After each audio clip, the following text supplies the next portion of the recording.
बहुत ध्यान से देखेंगे। दृढ़ आधार से एक स्प्रिंग लटका है, m द्रव्यमान का पिंड बंधा है, एक स्प्रिंग यहां है, दृढ़ आधार है, यानी दो दृढ़ आधारों के बीच स्प्रिंग से ये m द्रव्यमान का पिंड लटका हुआ है।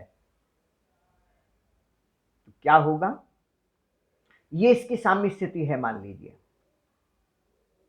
तो इस साम्य स्थिति से अगर इसको खींचकर छोड़ दे कहीं भी, तो ये इस साम्य स्थिति के इधर उधर दोलन करने लगता है। माध्य स्थिति से अगर किसी समय वायु विस्थापित हो नीचे की ओर, वायु विस्थापन नीचे की ओर हो, तो इस स्प्रिंग की लंबाई भी वाई नीचे की ओर होगी, इस स्प्रिंग की लंबाई वाई नीचे की ओर दबेगी, ये स्प्रिंग खुलेगा, ये दबेगा।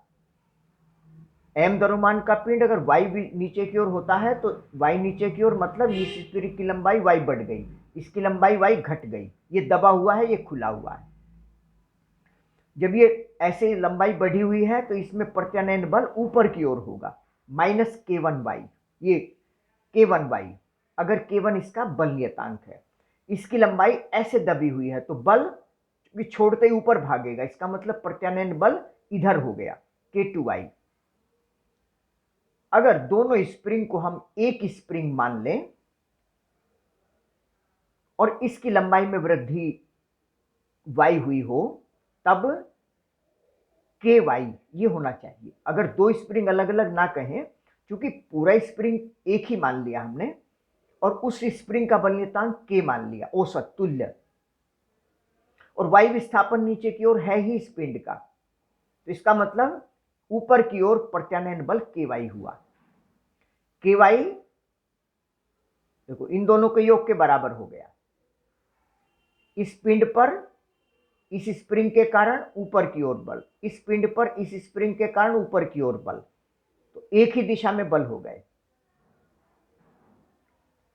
ky बराबर k1y plus k2y, y cancel हो गया, k बराबर k1 जमा k2। जब k का मान k1 जमा k2 है तो t बराबर 2 pi under root m upon k होता है, तो m अपॉन k1 जमा k2। ऐसे ही ये है, अगर क्षैतिज चिकने सतह पर जहां घर्षण ना हो, दो स्प्रिंगों के बीच में m द्रव्यमान का पिंड, दो दृढ़ाधार स्प्रिंग बीच में पिंड, दो दृढ़ाधार बीच में पिंड स्प्रिंग, ये भी सिचुएशन यही हो गई ज्यों की त्यों, क्योंकि इसे अगर इधर खींचकर छोड़ेंगे तो दोलन करेगा। अगर माध्य स्थिति से किसी समय x दूरी विस्थापित है तो इसका मतलब है कि इस पर बल लग रहा है इधर k इंटू एक्स, और इसकी लंबाई x दबेगी, इसकी लंबाई x खुलेगी, इस पर भी बल ऐसे होगा k1x, इस पर ऐसे होगा k2x, ज्यों का त्यों आ गया। अगर ये पोजीशन हो, दृढ़ आधार से एक स्प्रिंग एक तरह से समांतर हो गए, समांतर क्रम में दो स्प्रिंग, और दोनों स्प्रिंगों का ऊपरी सिरा यहां जुड़ा हुआ है, निचले वाला सिरा आपस में जोड़कर m द्रव्यमान का एक पिंड लटका दिया हमने, यानी एक तरह से स्प्रिंग ऐसे हो गए, ये एक जगह बांध दिए। अब यहां मान लीजिए इसकी साम्य स्थिति है और यहां से हम इसको वायु विस्थापन किसी समय है, तो नीचे की ओर वायु विस्थापन है, इसका मतलब प्रत्यानयन बल स्प्रिंग में ऊपर की ओर। अगर दोनों स्प्रिंग का बल नियतांक एक ही मान ले के वाई हो जाएगा। पिंड नीचे की ओर खींचा है तो दोनों स्प्रिंग के सिरे निचले बंधे हैं, ऊपर वाले भी बंधे हैं, इसका मतलब समान लंबाई में वृद्धि होगी, इसकी लंबाई भी वाई बढ़ेगी, इसकी लंबाई भी वाई बढ़ेगी, इसमें बल इस स्प्रिंग के बल नियतांक के हिसाब से, और दोनों का जोड़ ये हो गया। तो इन तीनों सिचुएशन के लिए एक ही सूत्र हो गया, तीन सिचुएशन है, एक ही सूत्र हो गया, लेकिन निकालना आना चाहिए, बहुत महत्वपूर्ण जानकारी है। अपने तरीके से इन फिगर को बनाकर यहां दो दो बात वो लिख लें, वीडियो को बार बार देख लें जैसे बता रहे हैं, अपने तरीके से नोट कर लें, लिख लें अपने तरीके से। देखिए यहां हमने क्या किया है, दृढ़ आधार से एक स्प्रिंग, फिर उससे दूसरा स्प्रिंग, यानी बल नियतांक अलग अलग है। ऐसा समझ लो, एक अगर तार है स्टील का, लोहे का, नीचे रबर बांध दी है और नीचे खींच रहे हैं, तो खींचेंगे तो जो बल लगाएंगे खींचने के लिए वो पूरी लाइन में एक ही लगेगा, पूरी लाइन में बल एक ही होगा। अलग अलग तार है स्टील का तो लंबाई में बहुत कम वृद्धि होगी, रबर है बहुत ज्यादा बढ़ जाएगी। लेकिन ये नहीं है कि तार में लंबाई में वृद्धि कम हुई है तो उस पर बल नहीं लगा है, बल पूरी लाइन में एक ही होगा, क्योंकि एक रस्सी टाइप की हो गई एक तरह से। तो अगर ये हार्ड स्प्रिंग है इसकी लंबाई कम बढ़ेगी, सॉफ्ट स्प्रिंग है इसकी लंबाई ज्यादा बढ़ेगी। दोनों एक ही तरह के हैं, समान लंबाई में वृद्धि बढ़ सकती है, लेकिन लंबाई में वृद्धि होगी नीचे की ओर ही। मान लीजिए एम द्रव्यमान का पिंड, ये साम्य स्थिति है, ऊपर नीचे स्प्रिंग बंधे हैं श्रेणी क्रम में, नीचे एम द्रव्यमान का पिंड बंधा है और इस स्थिति में ठहरा हुआ है किसी समय। अब यहां से अगर हम इसे नीचे या ऊपर की ओर खींचकर या दबाकर छोड़ दें तो ये यहां के ऊपर नीचे ऐसे दोलन करने लगता है। किसी समय माध्य स्थिति से वायु विस्थापित है तो ऊपर की ओर प्रत्यानयन बल हो गया के वाई,